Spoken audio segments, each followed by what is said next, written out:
The Section YY8 podcast is back. We took a summer hiatus, but now we're back ready to go. It's August, it's football season, and it's time to get back into the grind. I'm Negative Niece. I don't know which direction it'll be when we're watching. If you're watching, that's Austin Harbin. Harb, what in the world is going on? I haven't seen you in a while. Not much has changed since the last you've seen me. Really? Yeah, not really. Just working a little bit, playing golf a little bit, trying to have fun during the summer months before it gets cold out, before we get wrapped up and balls deep into football season. Um, yeah.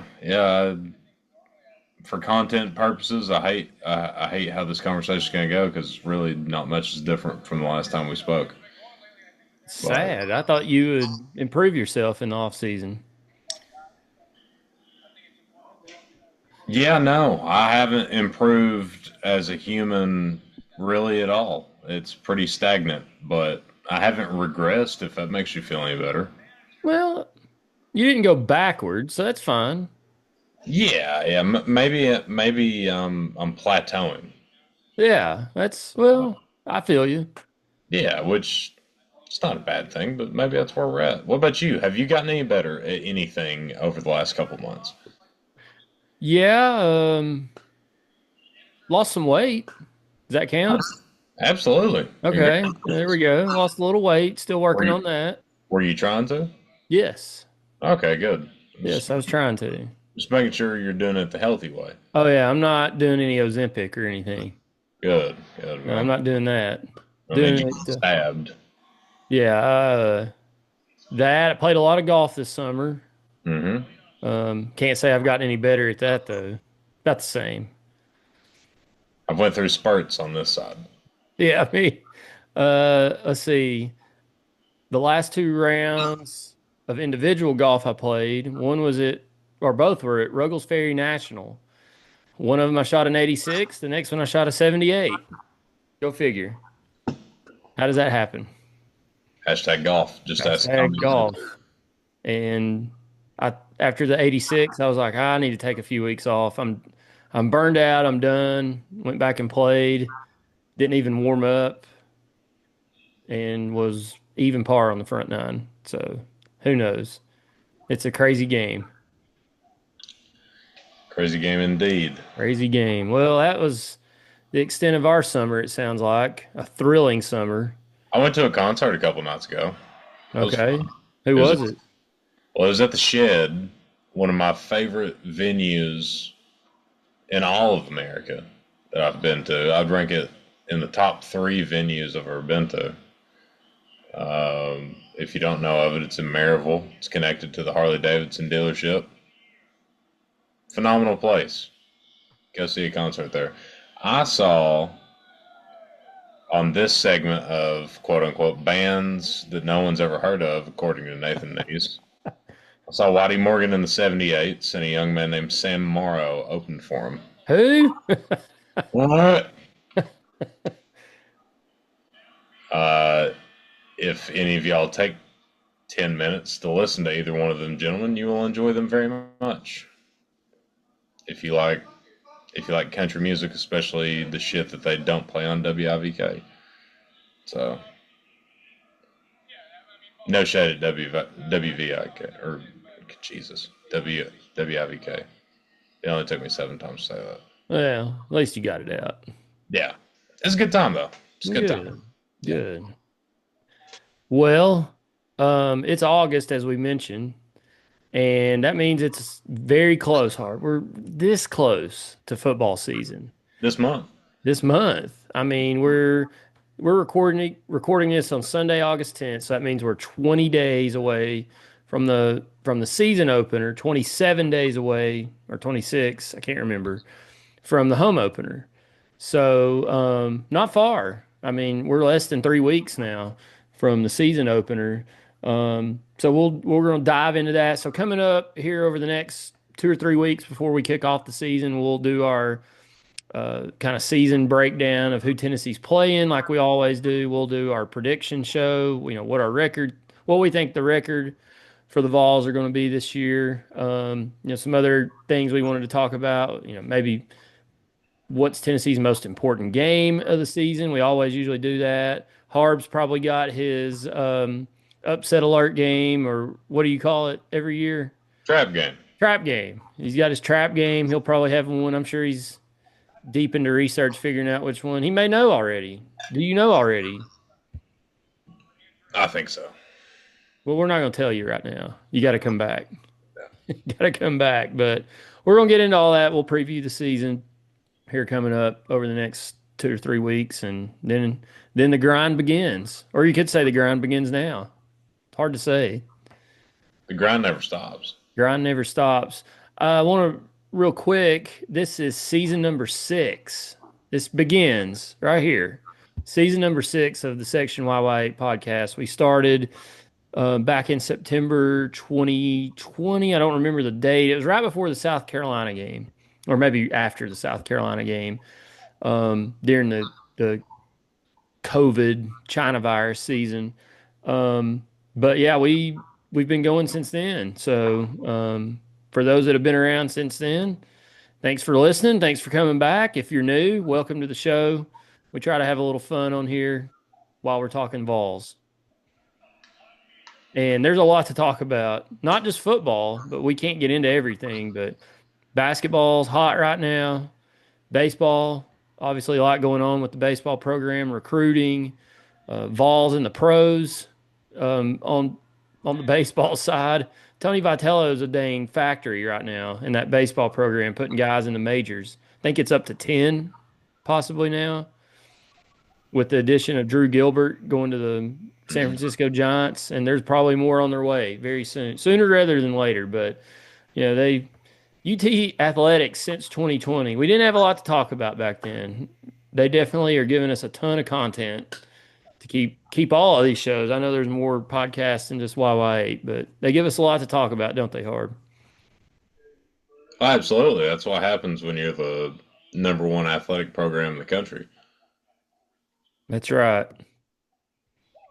Well, football, Harb. What are we hearing? They had a scrimmage on Saturday. What I heard was offense bad, defense good, which is probably typical for this time of year.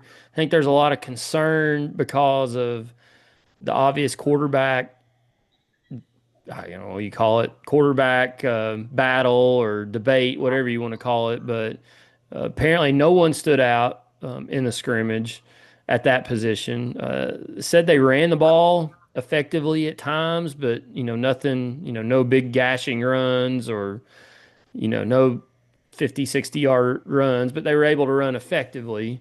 But the defense dominated, and this defense could be, from what you read, this defense could be good again this year. I don't know if it'll be quite as good as it was last year, but they're saying the front seven could be really good again. Some are saying that defensive line could be better than last year, which is saying a lot because of how deep they were. But defense should be solid. They had a lot of people miss this scrimmage on Saturday. I know Jeremiah Telander was out. Didn't have many wide receivers out there at all, so that might be part of the problem with the offense. But there's some concerns on the offensive side of the football. I think we'll know more. They've got a scrimmage, I think, either this coming Friday or this coming Saturday. And then after that, it's on to game prep. But I think this one coming up here this week will be important. But what have you heard? Anything, Harb, about preseason scrimmage? What's your thoughts? Anytime you hear that the defense looked really good and the offense looked really bad, anytime that's said, my thought always goes to, well, is the defense that good? Or is the offense so bad that they made a pretty decent defense look really good? And there's a lot of question marks on the offensive side of the ball going into this year. Obviously, the biggest one's quarterback. I'm going to go on record and say that I'll be absolutely shocked if Joey Aguilar is not the starter in Atlanta against Syracuse. I've said that for a while, so I'm sticking to it. I won't be mad if it's Merklinger. I want whoever's going to give us a better chance to win, but I'll be shocked if it's not Joey Aguilar.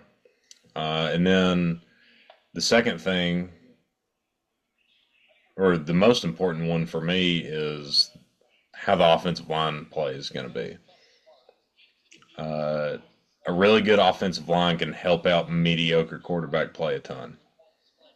And bad offensive line play can bring down good quarterback play even quicker. And we're a run first program, and if we can't run the ball, it's going to get ugly this year. Yeah. That I mean, that's a lot of teams, but we're extremely dependent on the run opening up the rest of the offense, and that brings up my third point, and that's wide receiver play. Wide receiver play wasn't stellar last year. There's some question marks going into this season. Is Mike Matthews legit? How's Chris Brazzell going to do? And we're not deep. I think at the Saturday scrimmage we had what, 5 healthy wide receivers.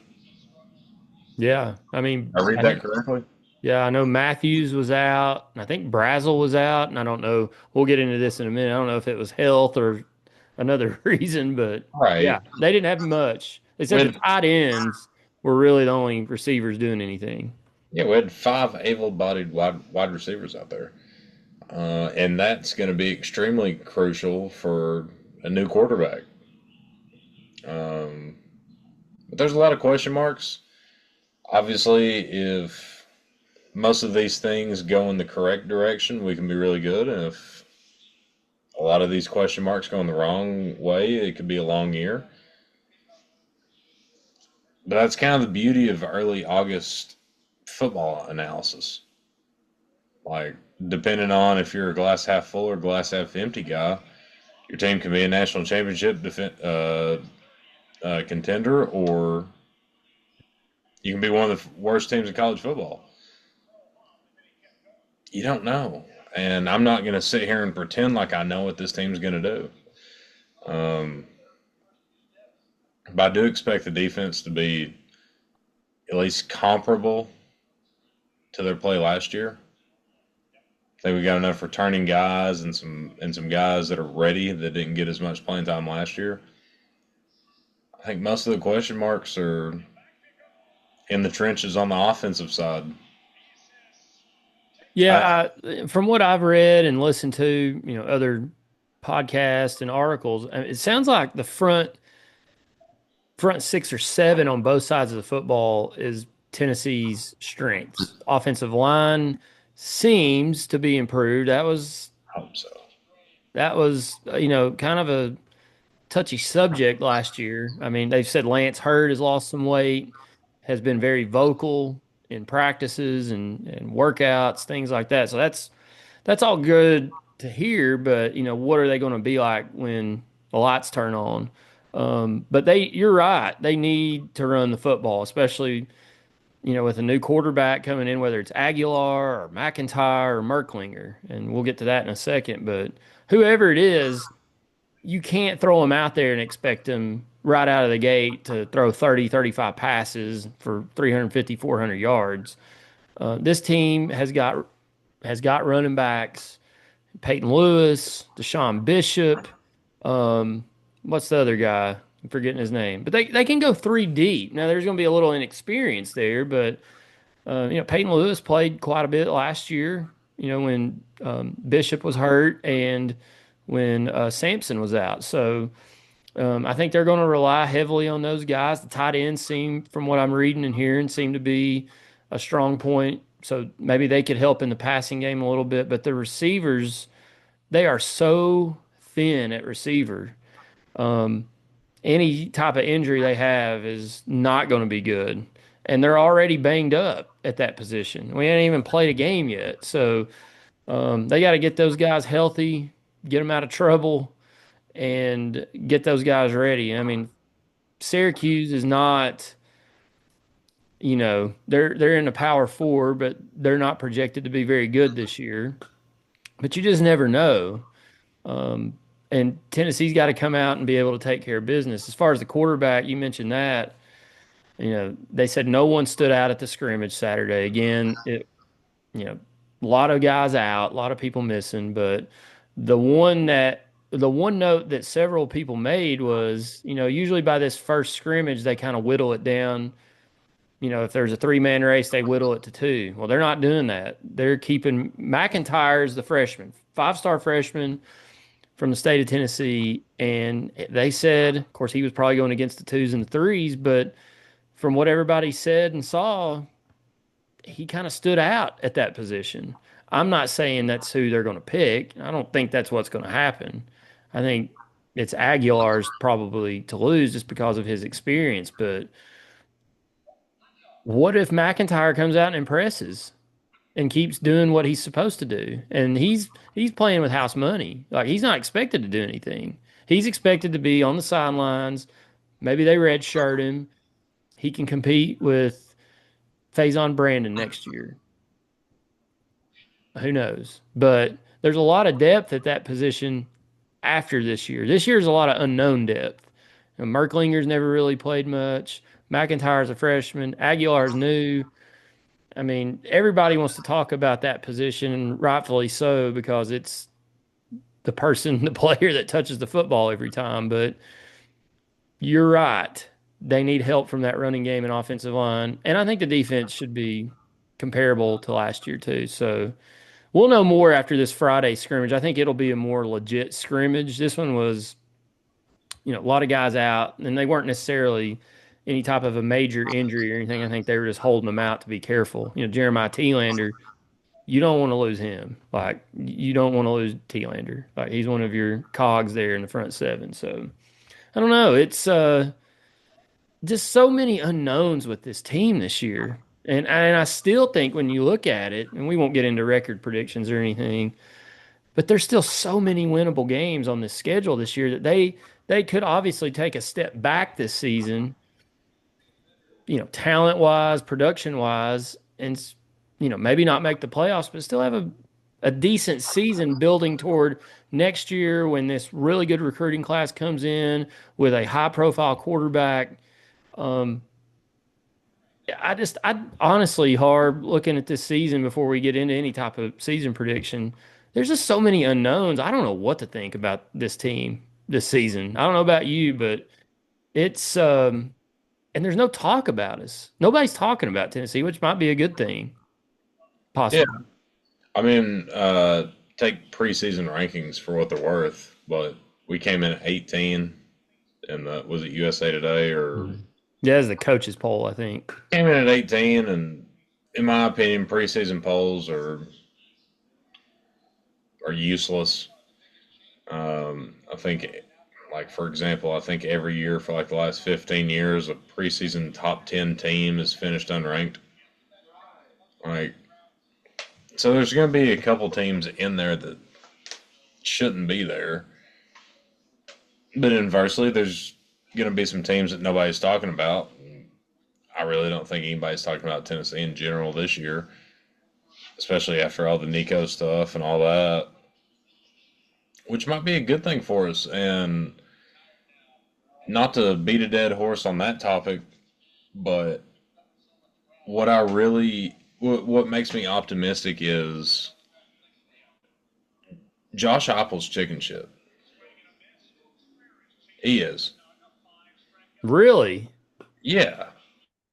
How so? And I think he's going to have a chip on his shoulder going into this season because they brought in their golden boy, their $8 million quarterback, and he tried to work with him, or mostly his family. Not going to blame the kid, but he tried to work with him on all the stuff he wanted, even with pay increases. His dad said he needed more talent around him. He had the best running back in the SEC last year, and our wide receiver two last year is going to be a day one starter in the NFL as a rookie. I don't know how much more talent you want around him. Personal opinion. He tried to work with all that. Didn't work. It was an underwhelming season for him. Uh, but here's my thing. We went 10-2 last year with not phenomenal wide receiver play, and our quarterback threw 2,600 yards and 19 touchdowns.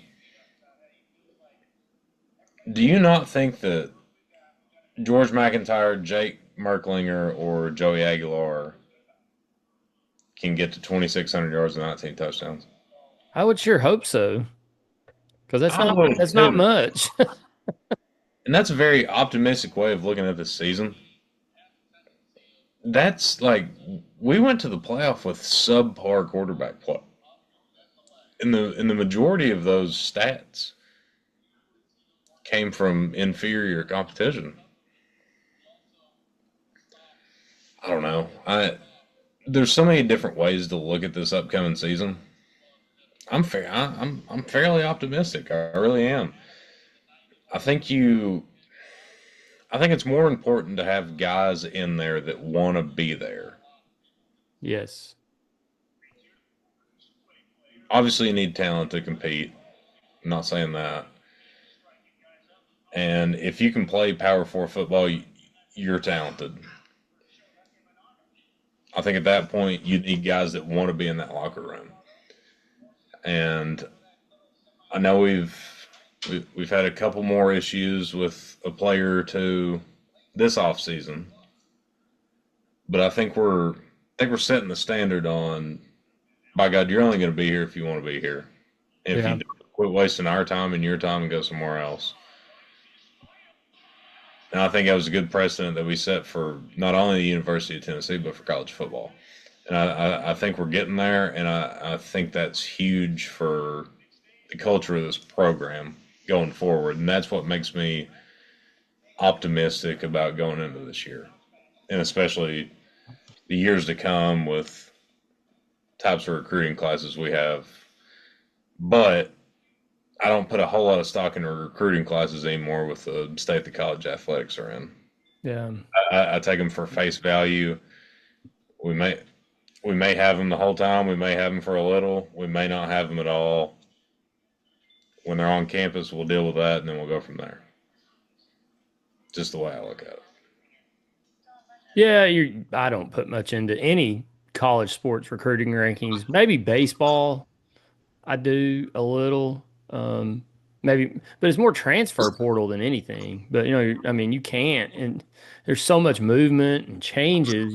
You can't really look at that anymore. But I mean, I'm optimistic about this football team. I just don't know what to think about them again because there's so much change from last year. I looked at this season a couple years ago as kind of this is the season that this program would not say, have its coming out party because I think people recognize Tennessee football while probably not a national title contender or even an SEC championship contender.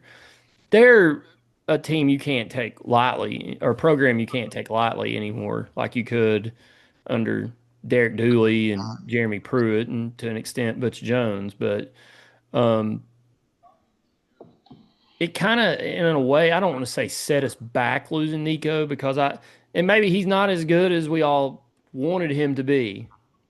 Because I think we coddled him quite a bit last year. I don't think that's a lie in any sense of or any measure, but where is this program at right now? It's kind of at a restarting point because they flushed the system and they're starting back over, not starting back over, but hitting a reset button a little bit. Where I thought coming into this year, looking at it a couple years ago after that Citrus Bowl win, he's like, that's the season you point to where this program starts to tick up and can possibly stay at a certain level, a 9, 10, 11 win level consistently from here on out because you're going to have Nico. You're going to bring in Brandon, and then it just keeps rolling from there. Well, Nico leaving possibly turn that narrative around just a little bit, where this year could be considered a rebuilding season a little bit, or one of those gap years like 2023 was supposed to be to get to Nico was, and this year is a gap year possibly to get to Faison Brandon. But maybe they surprise people. I mean, our schedule is not. I hate to say this, schedule's not hard.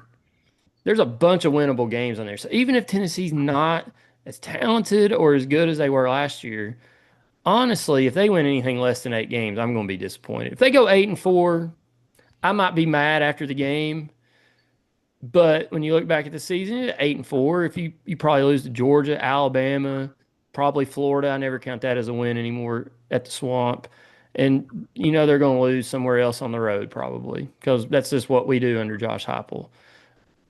But is that really all that bad? It's not what we want, but it's not 5-7 anymore. That's what we were doing for the longest time.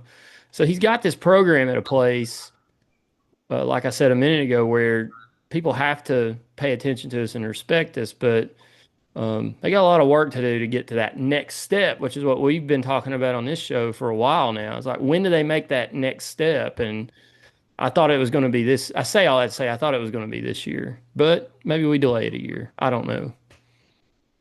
I, I'm holding steadfast on what we said back in the winter before Nico left. Like, I truly believe that this program is in a spot to where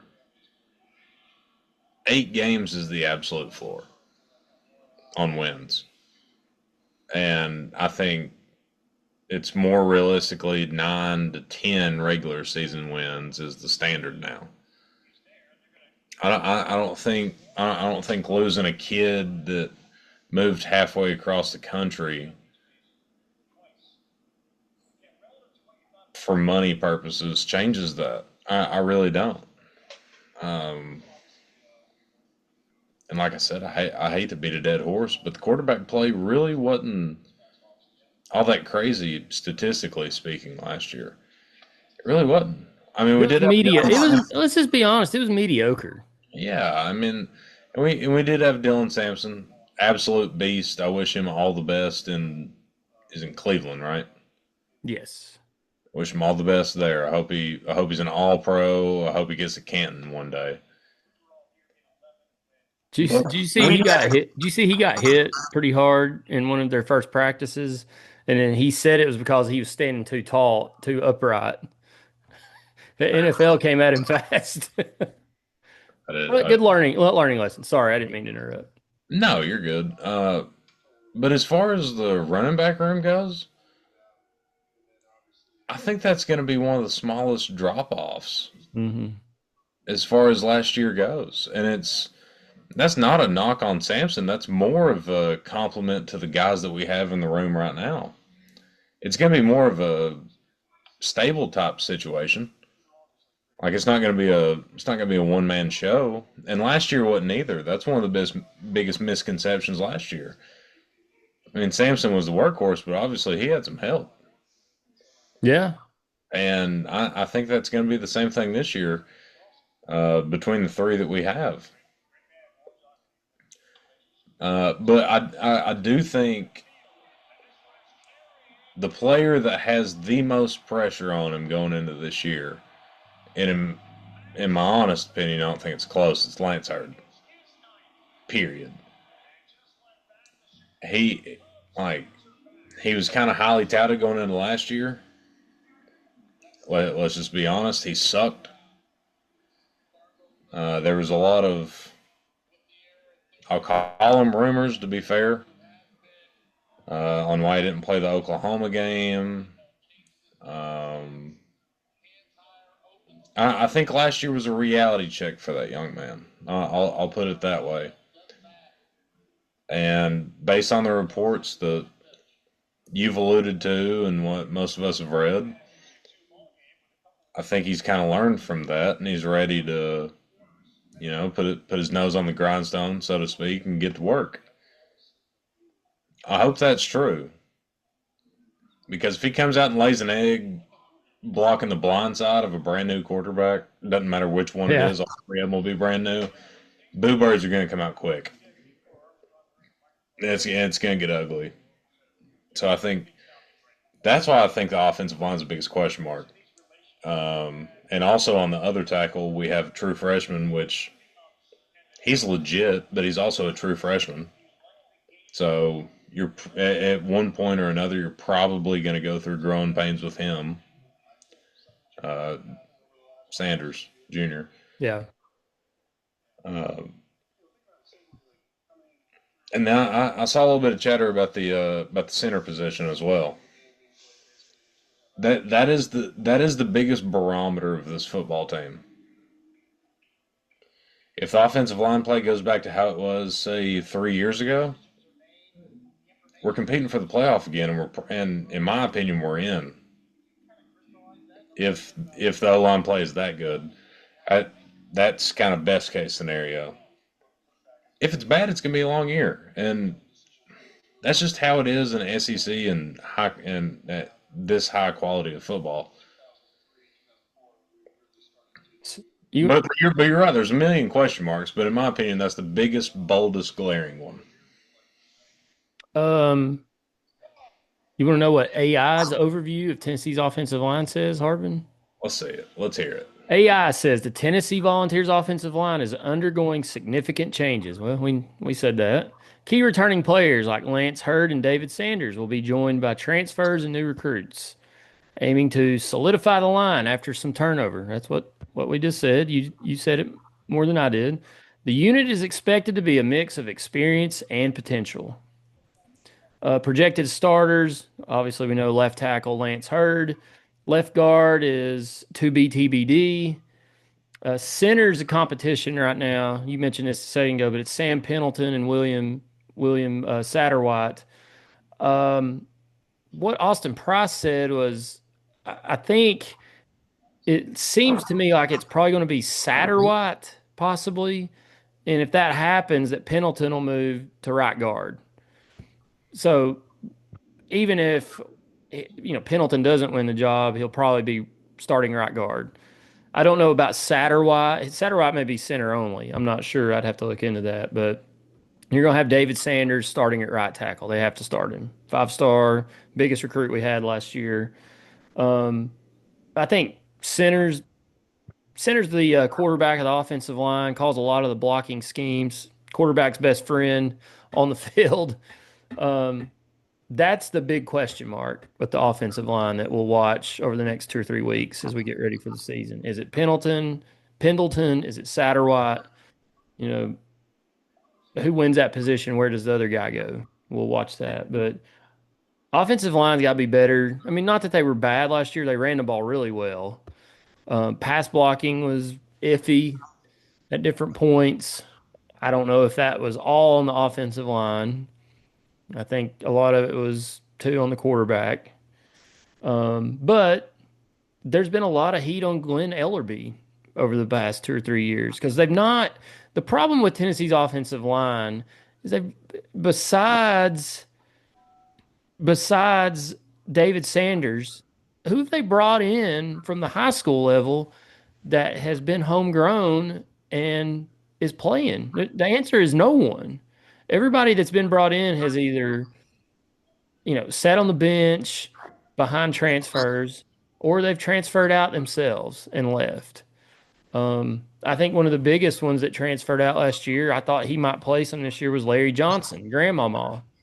Um, but he's gone. So I mean, it's a story with Tennessee football under Josh Heupel. They have not been able to bring in any high school offensive lineman and develop him. It's been mainly transfers. So, David Sanders Jr. is, first legit big time lineman.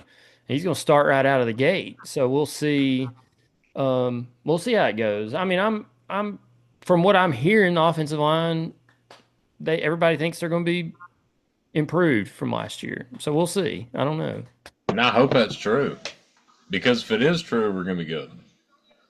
I mean, if they're good and they can run the football, it takes so much pressure off of the quarterback and the wide receivers because you don't want to get these guys, you don't want to get that unit and that player in a position where they feel like they got to go out and throw Tennessee to wins. There might be a game or two where they have to, especially late in a game, but if you can run the football, play almost a West Coast style of offense, I mean, you're looking at games on the schedule Syracuse, Mississippi State, Kentucky, Vandy, the non-conference games, UAB, ETSU, New Mexico State. I mean, those are to me automatic wins just right there. That's what, six or seven right there. And then see what else happens along the way. But you're right. That's probably the biggest thing to watch as camp moves on, I think.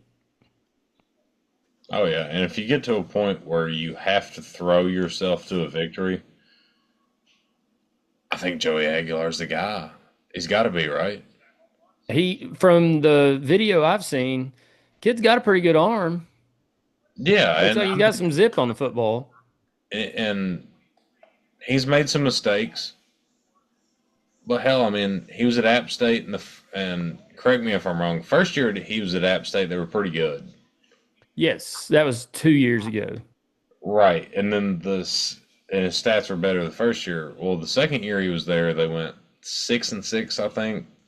Uh, I don't think they made a bowl game last year. yeah, 5-7, 6-6, somewhere in there. Had a lot more interceptions, but how you looked at it, App State was giving up 28-30 a game. Fourth quarter comes, they're down 10. Hell, he's trying to throw him back into it, and he's throwing a couple fourth quarter picks.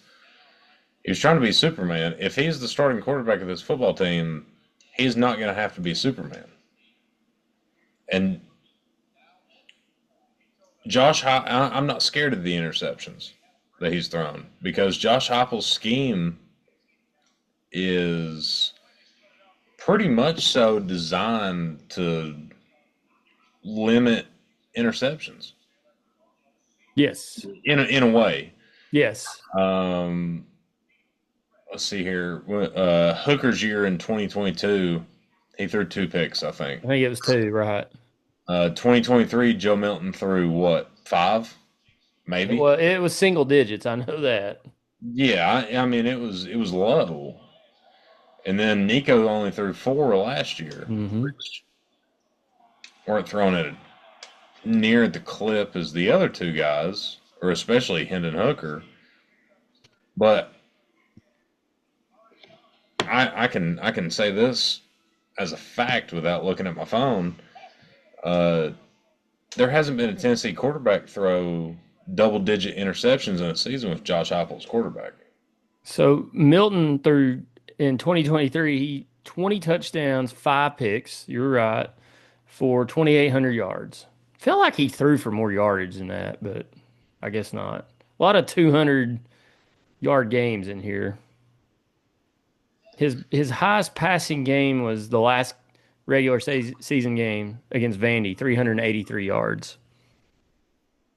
All the rest of them were mid 200s or high 100s. So they had 287 at Florida in a loss. But anyways, yeah, you're right. They don't throw a lot of picks. No, and I expect that to keep going no matter who's a quarterback, really. I think that's a byproduct of the system. But that's why I kind of like Joey Aguilar. He's not scared to make a mistake, and he's pretty good on the deep ball from what I've seen. Which that is what's App State, Sunbelt. Yeah, sure. Yeah, exactly. Like it's obviously much different than SEC play, but hell, even if he throws 6 or 7 picks, hell, I'd take that. Especially if, like last year, 2,600 yards, 19 touchdowns. If he can get to 3K and the offensive line's pretty good, we're going back to where we were last year. Period. Yeah. I don't know if that's what's going to happen. I think the odds are slightly against that currently, but that's why you play the games. I'm getting a Yeah. little. I'm getting slightly fired up the more we talk about this. I can hear it. I can hear it. The octave of your voice went up. Yeah, I like the kid. Hell, and I like Merklinger and McIntyre too. I'm honestly I watched the VolQuest podcast after the scrimmage Saturday and read some other stuff. Like the McIntyre kid intrigues me because he was a file. Look him up here while I'm talking, but He was a highly recruited quarterback. Pretty sure. I mean, and he was a 5 star. He was a high four, low five, depending on Yeah. where he looked. And he's from Nashville, right? Brentwood Academy. I knew that. Yes. Yeah, he was on. I just looked the first one I saw. 247 had him as a 4 star. Number 17 overall quarterback in last year's class. Ooh, good jersey number 15. Um, he's got, according to this guy's scouting report, franchise worthy frame, college level arm, fluid pocket movement. He's a little on the skinny side, but he's 6'5", so he'll probably put on some weight. Um, possesses a clean stroke, Harbin. Ooh, interesting. Clean stroke. Oh, good for him and the sorority Yeah. girl. Good for Phi Mu, right? Yeah. Love Phi Mu, by the way. Tony V's got some competition. By the way, what is the? We'll get into that later. Never mind. I'm giving away, giving away another topic I want to do for another show. Never mind. It's interesting to see what's going to happen. Maybe we are back, Harbin. We've had some arrests on campus the last couple days. Um, first one, I'll go with this one. It came out today because it's a little bit worse than the next one, but this doesn't not necessarily about football. I'm just talking about athletics wide, campus wide. Lady Vols basketball senior guard Ruby Whitehorn arrested in Knox County on August 8th, so 2 days ago.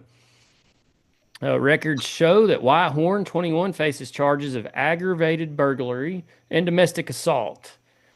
Responded to a domestic dispute in North Knox County at 4:18 p.m. on August 8th. Both charges are felonies. Uh-oh. She's scheduled to be in court on August 12th at 8:30 a.m. Tennessee really didn't have a comment. Um, Not good on that end. We'll see where that goes. And then the other one was Tennessee wide receiver. I mentioned earlier, I don't think he practiced Saturday, and I didn't know if it was due to injury or this, but Tennessee wide receiver Chris Brazel was arrested going 60 and a 35 over the Henley Street Bridge the other day. And when they pulled him over, he was driving on a suspended license because of something that happened in Blount County, and he never showed up to court for his court date. So Chris in a little bit of trouble. Now, Georgia players look at that and be like, oh, 60 and a 35. It's like they're going through a school zone or something. They're He was, going so slow. he was just warming up. Yeah, he hadn't even got up to the speed he wanted to go to yet. But I was talking to some others earlier today. I'll mention him, John Doty, listener to the show. He's KPD and UTPD got to get their act together. Tuscaloosa Police Department, Athens Police Department, for the most part, they take care of this stuff. We can't be arresting people. We got to have these kids, right, Harbin? No, I agree with you. I do agree. As far as the Lady Vols one goes, we're so back. Yes. We're so back. Uh, Seems like a romantic relationship gone sour. I could be wrong. I'm gonna go ahead and assume that Probably. if it is,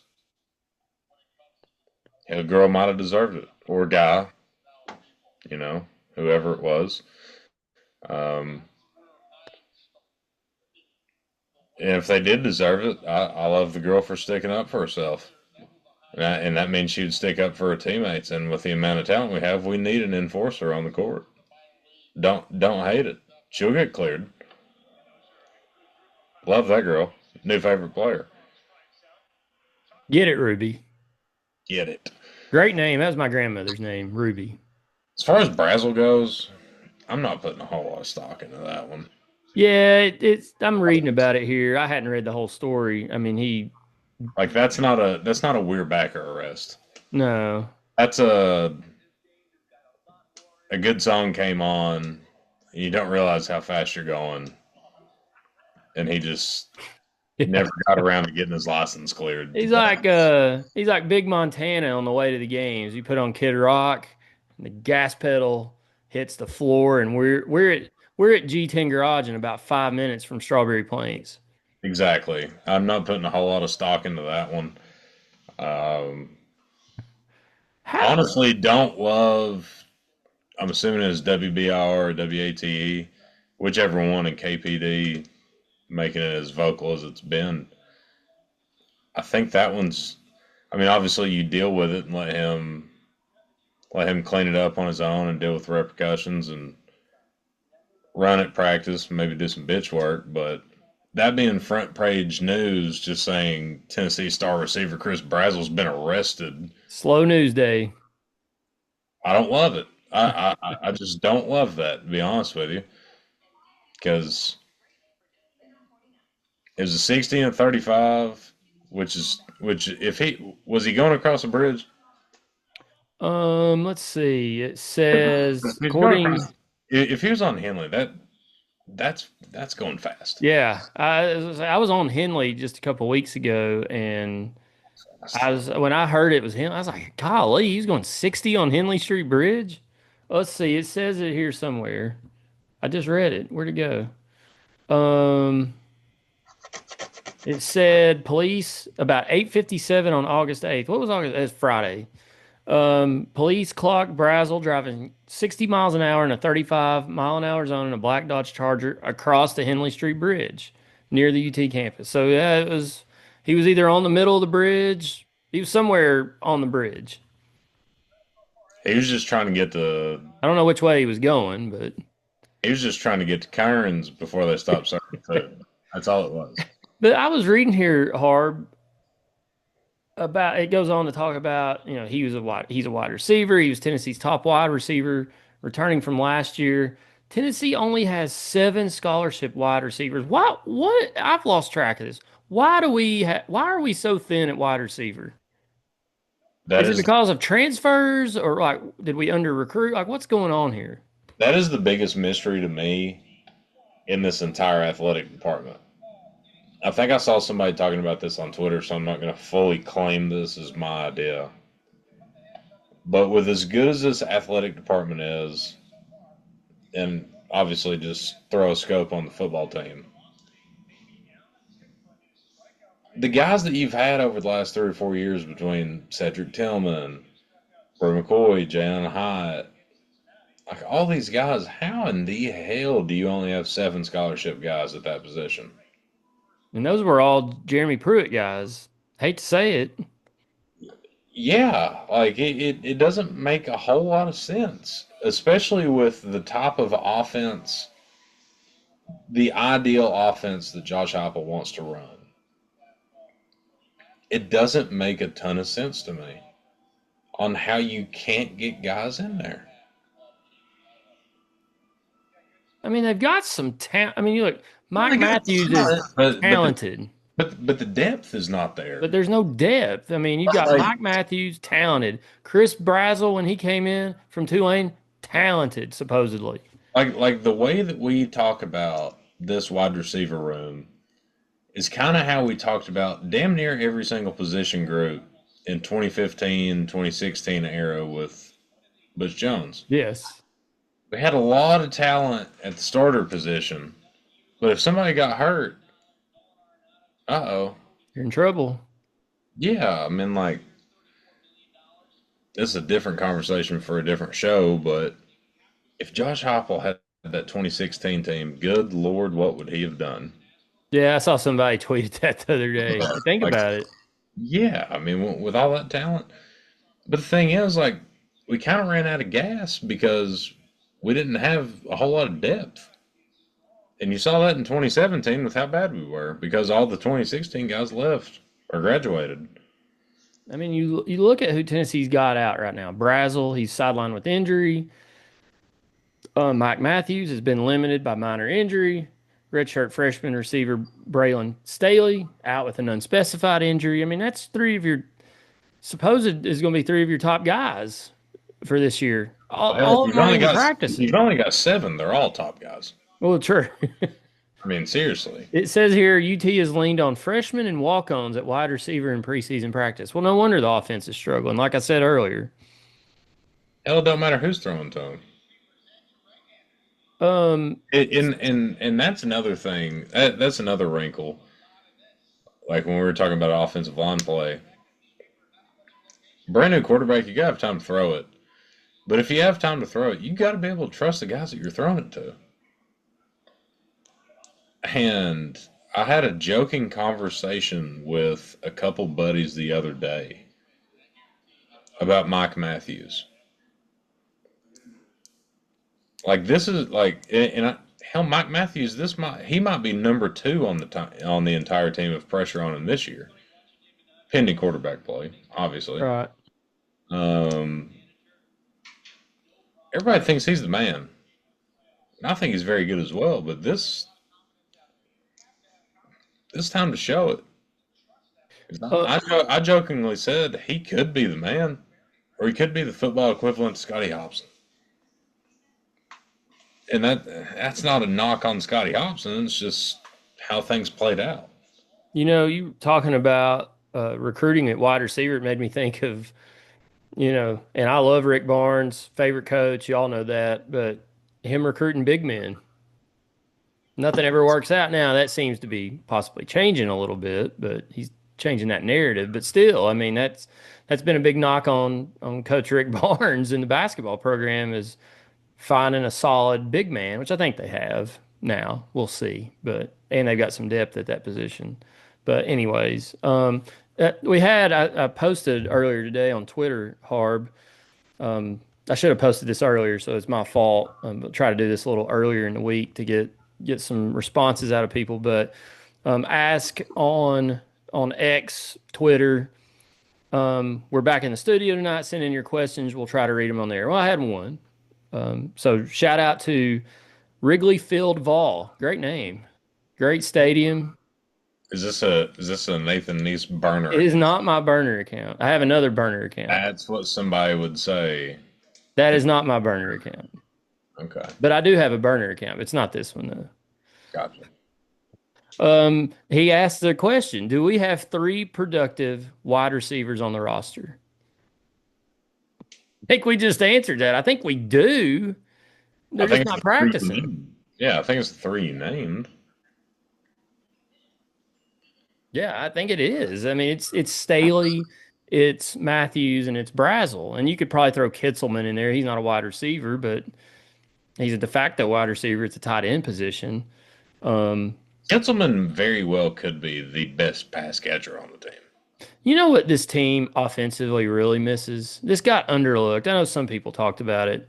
That 2022 team, Princeton Fant, Hmm. that dude did everything. He ran the football, he blocked, he caught the football. They ran trick plays for. I mean, they're not really trick plays, just you know, people's Shovel eyes were off. looking here and he was over here. I mean, that dude was he was my MVP to be honest. Besides Hyatt and Tillman and Hooker, that dude like we haven't had that the last 2 years. Kinselman could have a very, very, very good year this year. I hope he does. I think he's legit. I agree. Well, this is awful I think he podcasting could. because we keep repeating what we're saying, but just so many question marks. And I'm not I'm just not going to pretend to be an expert. It's not. That's not why people tune in to watch this show. No, I know we're. nothing. I thought we were experts. We know everything, don't we? I mean, that term is subjective, so we could be. So that's we'll keep our eyes on obviously big week. We'll be back next week with we'll have more info on the scrimmage. You know what comes of it. Hopefully more of these guys are practicing this week, getting back into it because like I said, we're less than 3 weeks away, but hopefully some of these guys come back and get in the grind because it's getting close. So we need these guys healthy because, like you said, especially at the wide receiver position, we don't have a lot of depth. Let's see, Harb. What there was something else I was going to ask you, and tweet of Sydney Sweeney popped up, and now I've gotten distracted. She has great genes. Yes. Do you have a hater and loser of the week? Oh man. Oh. I have one if you want to think about it. You go because I'm probably going to bring something up from a while ago because we haven't recorded in a while. Okay. Mine is David Dennis Jr. He is an indie best-selling author of The Movement Made Us, available now. Um, don't know who this guy is. I was just alerted to him because he's, quote, mortified over the Sydney Sweeney American Eagle blue jeans ad. And if you haven't seen that, I don't know where you've been under a rock, but Sweeney is in an ad for American Eagle blue jeans, and she's literally just laying on the ground wearing blue jeans and she's wearing a Canadian tuxedo, blue jean jacket, blue jeans, and the ad says Sydney Sweeney's jeans are great. And of course, the wacky left media and loser haters and losers have taken it and made something out of it that it's not. But this guy was this guy is mortified um, of of Sydney Sweeney's ad. I don't know what else to say. He's also a Hulk Hogan hater, apparently. Uh, Hours after Hulk Hogan's death, ESPN contributor David Dennis Jr. published an article urging readers to remember Hulk Hogan as a racist. Dennis argued that nothing Hogan accomplished as a cultural icon matters because he used the N word once during a secretly recorded phone call 18 years ago. This week, which was now a couple weeks ago, Dennis took to Blue Sky to share his outrage over Sydney Sweeney's new American Eagle ad. His reaction to the campaign was, quote, mortified. I didn't think anything of the Sydney Sweeney ads, but then actual scholars, messaging, eugenics, and fascism explained what was going on. Then, yes, I understood and became pretty mortified. I just don't know what to say anymore. There's a lot of, I'm not going to use the word, there's a lot of people out there who are slow. I'll just leave it at that. You can fill in the blanks. She's wearing blue jeans. And if that makes me a Nazi, then I guess I'm a Nazi. That's my hater and loser of the week.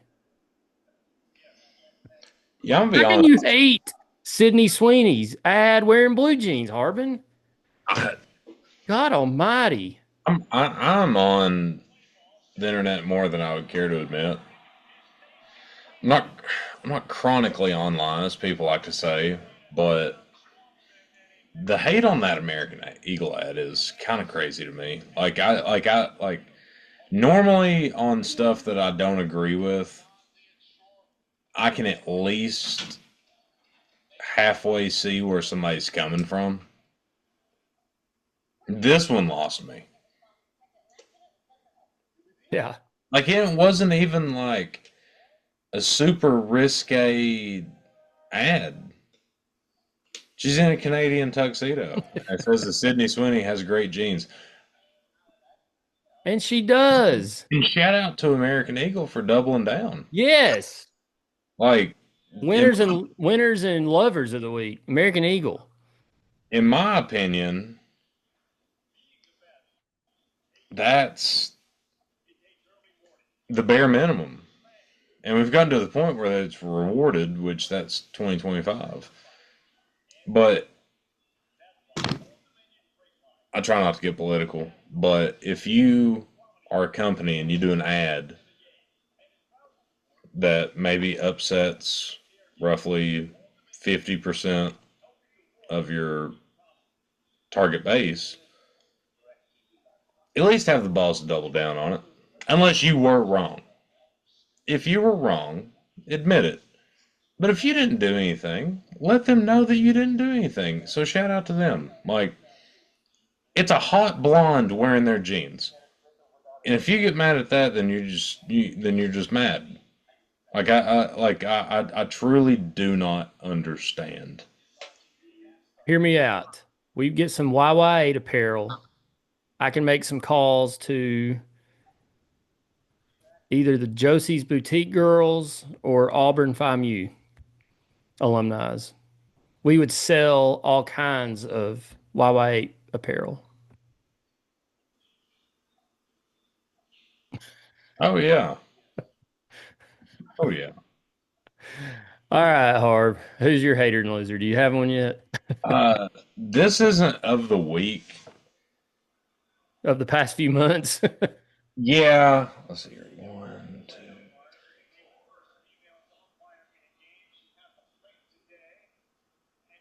Yeah. I've got it. So this statement was actually made in March.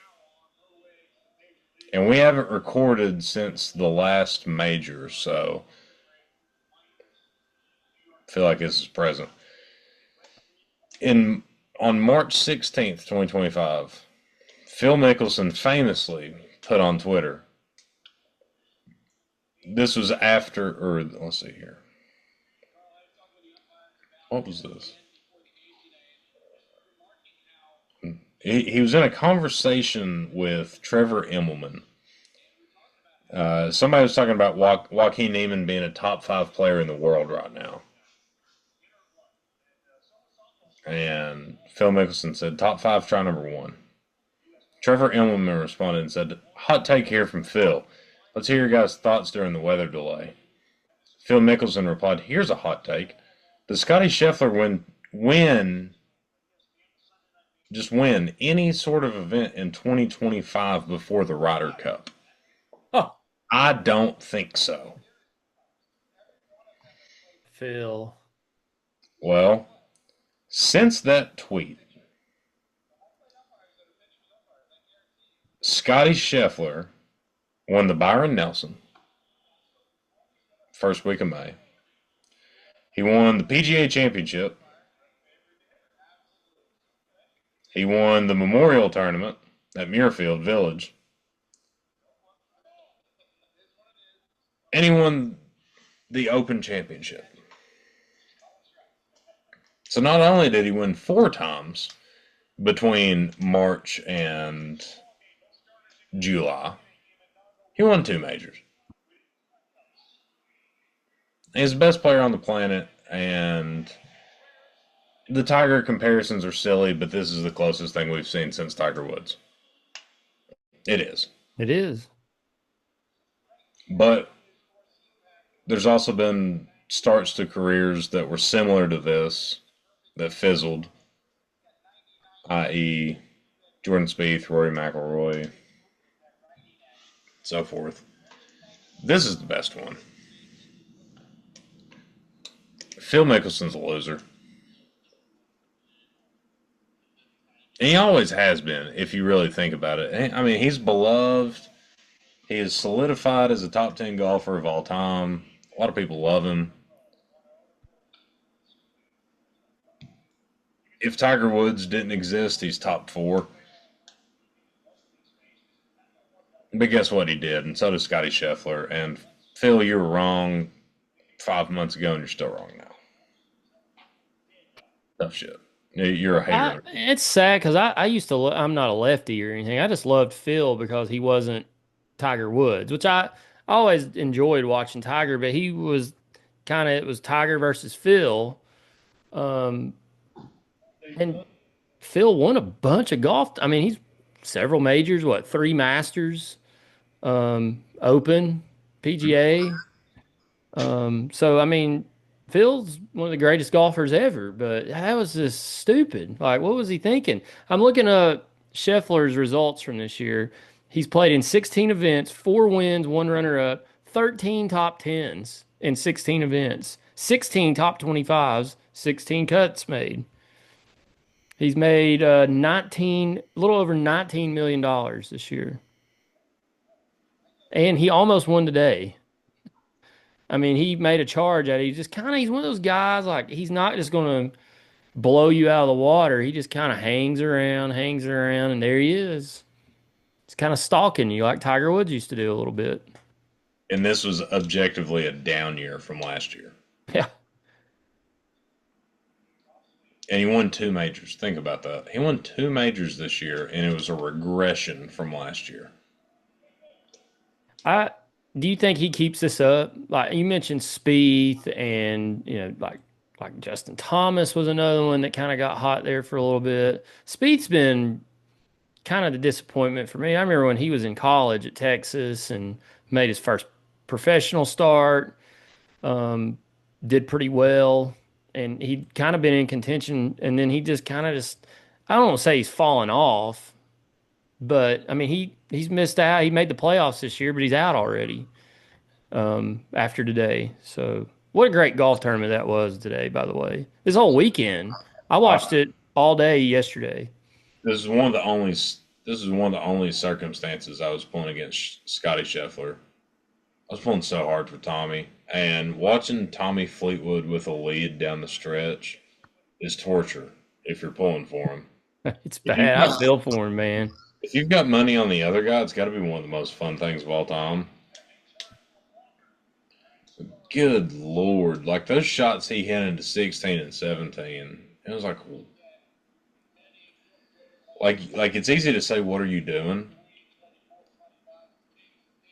But from a golf perspective, you know what's happening. He can't feel his hands. Yeah. He's a nervous wreck. You can see it. You can almost see it out there in his mannerisms, his swing, and those other guys just go take it from him. Do And you know he's how he's many top 25s he has in his PGA Tour career? His zero wins, keep in mind. Do you know how many top fives he has? well, I know he's got at least eight now. Because he's finished well. He today would have been his eighth runner up. He didn't finish runner up though. No, just top fives. I'd say it's a lot. 29. My uncle always says he's a lock to make the cut at every major. He's Yeah, right. it's true. I think he's got 47 top tens. That's crazy. Like you'd think you would just fall into a win one time, but I'm not shitting on the guy. He's one of my favorites out there, and I'm pulling so hard for him to win. And as soon as he does win, it's going to be one of those things. It doesn't matter if it's the damn. It don't matter if it's the Century or or wherever. Like it doesn't matter if it's a big tournament or not.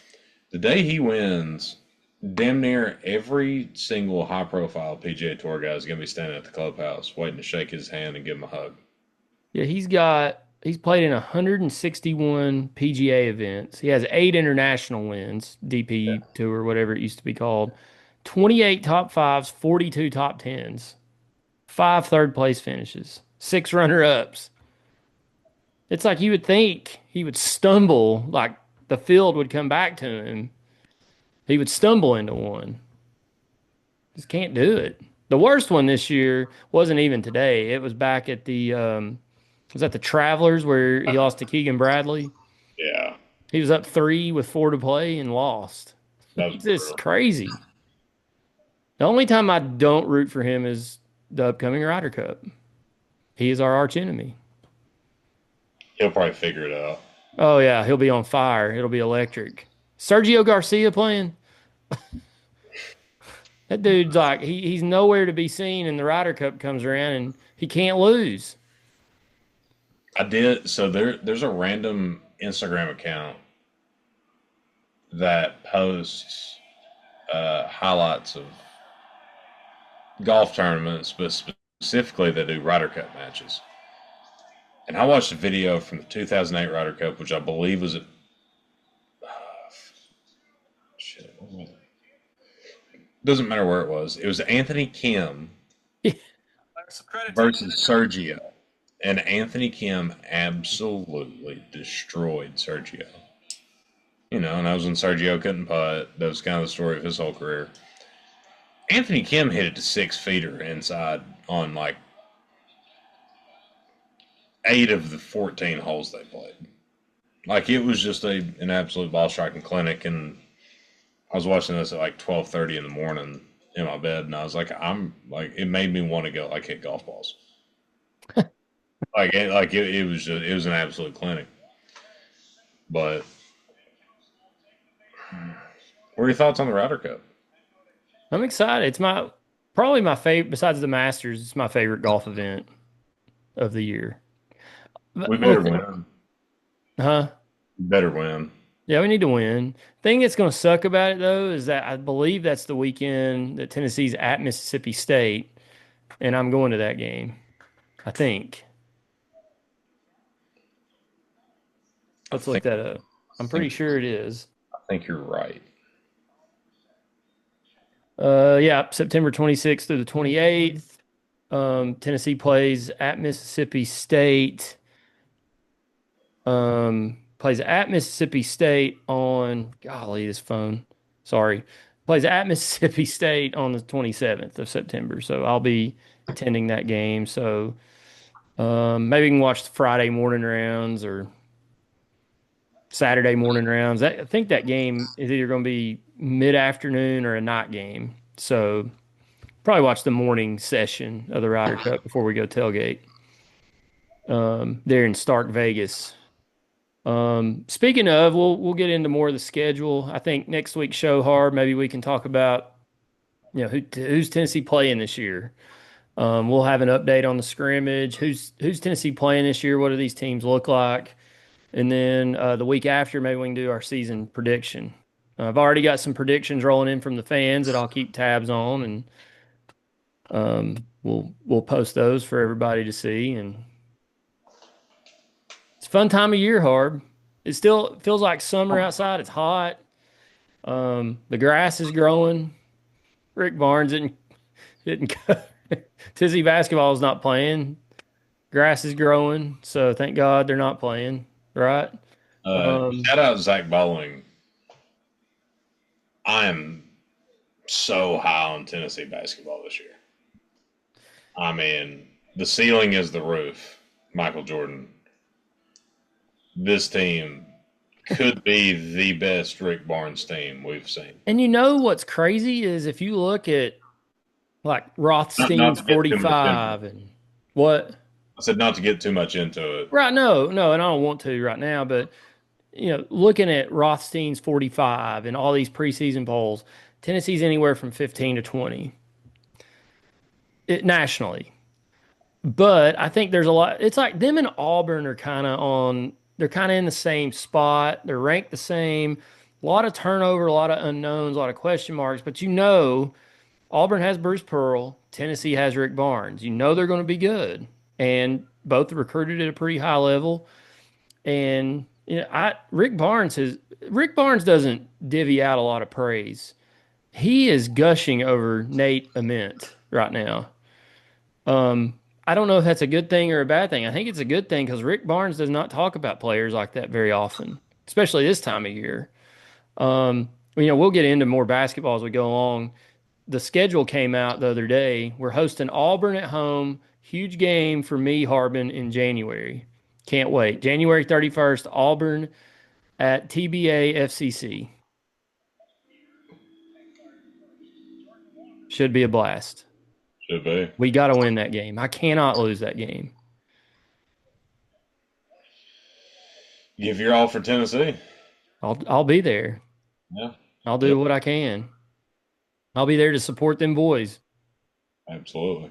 Harb, great to see you again. Great to have you back. Good to be back. Good to see you as well. Yeah, I got a new hat for the season. You got any new apparel, new swag for the upcoming season? Not yet. I normally go to Alumni Hall about a week and a half before the first game.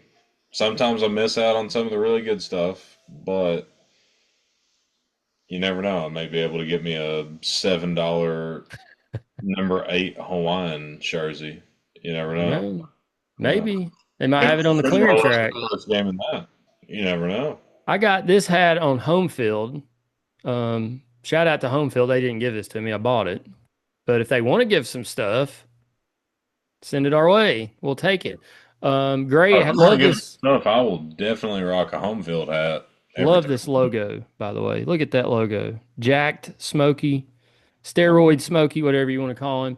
I've got a new polo, Volunteer Traditions polo, but the big news is Roback now has Tennessee stuff again. And I think it comes out, maybe I shouldn't tell people this so I can get what I want, but I think it comes out on the 12th, maybe.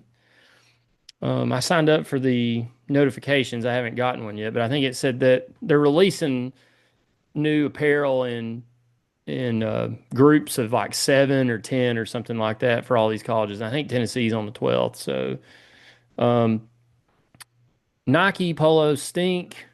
I'm not sure how much longer we have with Nike. I thought we would have heard something by this point in the summer about the whole Nike Adidas thing. We've yet to hear anything, but I think my days of buying Nike apparel are probably over. I bought a Nike Tennessee baseball hat, and that was actually a very good hat this past baseball season. But there's a lot of other options out there. If you're listening to the show and you're a dude and you like wearing a polo to the game, there's plenty of options out there besides Nike. But if you're a Nike guy, I'm not going to hate you. You're not a hater and a loser if you want to wear Nike. But I know Day Day Vol, I was texting him the other day, and I think he's got his Adidas stuff ready to go. I've still got a couple of Adidas polos if the change happens, Harp. So we'll see. I guess we will. But I don't. I'm ready. I've got my clothing picked out for every game. I should reveal it like they do jerseys every week. Should outfit of the week. OOTD and have a film crew like filming me head to toe. Maybe I shouldn't do that. Yeah, no. All right. Appreciate everybody listening. Remember, we are on the YouTube. If you're watching us, thank you for tuning in. If you're watching us and you want to listen to us in your truck, your car, if you're running a backhoe or a bulldozer and it's got a radio in it, or you got your Bluetooth on, Brandon Watson, and you want to listen to us on there, we're on Spotify, Apple, anywhere you get your podcast at. If you're listening to us on aforementioned Spotify, Apple, whatever, we are on YouTube, so you can see mine and Harb's beautiful faces. We're going to try to get some guests on here this year on the show, not just listeners. Shout out Tally and Brett and all of them, but maybe some guests with some insight, inside the program, or somebody that covers the Vols professionally, not just us, where we're sitting on here running our mouths for an hour. But yeah, we're on YouTube every week. We'll post it on there. So if you want to watch it, feel free to go in there and watch it. But wherever you're listening throughout the world, we appreciate it. Right, Hard. Absolutely. That's who we do it for. I got a shout out. I think he listens. Zach Young. He got married a few days ago. Yes. Beautiful wedding. Were you there? I was there. It was a beautiful wedding, fun reception. Shout out to the Youngs. I saw that he was on his Snapchat the other night that they're honeymooning at Cherokee Lake. Yes. In the Yes. water, I'd never seen the water look so blue at Cherokee Lake before. Yeah, they had a couple sex on the lakes off the hook, and they went out for a little midnight cruise on Cherokee Lake. That's crazy. Good for them. Marley, is that her name? That is, yep. Yeah, they've come to some tailgates before. So Zach, show up to the tailgates. We need you there. And congratulations And to you. congratulations, yes. If I'd have known and I was invited, I would have brought YY8 koozies to hand out to everybody. Anyways, hope you guys wish you nothing but the best. Great people. Fantastic people. None better. None better. None better. I had another shout out, Harbin, and I forgot what it was. It's too much talking. We'll Maybe hit I'll think of it. Maybe I'll think of it for next week. Yeah, we'll hit them next week. We'll hit him next week. Harb, we'll see you next week. Hit him straight if you play any golf this week. I think I might be playing next Saturday. Not sure yet. We'll see. Playing in a two-man tournament at Sevierville next weekend. I am disappointed, Harbin. I know you got to work, but we talked about going to Graysburg Hills, a bunch of us from the golf trip last hurrah before football season starts, and you can't make it. Sad. Is what it is. Is what it is. But we've got a good group going there. 16 of us. Should be fun in a couple Saturdays. We'll post some content on the YY8 socials. Ooh. We'll see. Ooh, love that. All right, everybody. I'm Negative Niece. That's Harb. Appreciate y'all listening. We'll see you guys next week here on the Section YY8 podcast.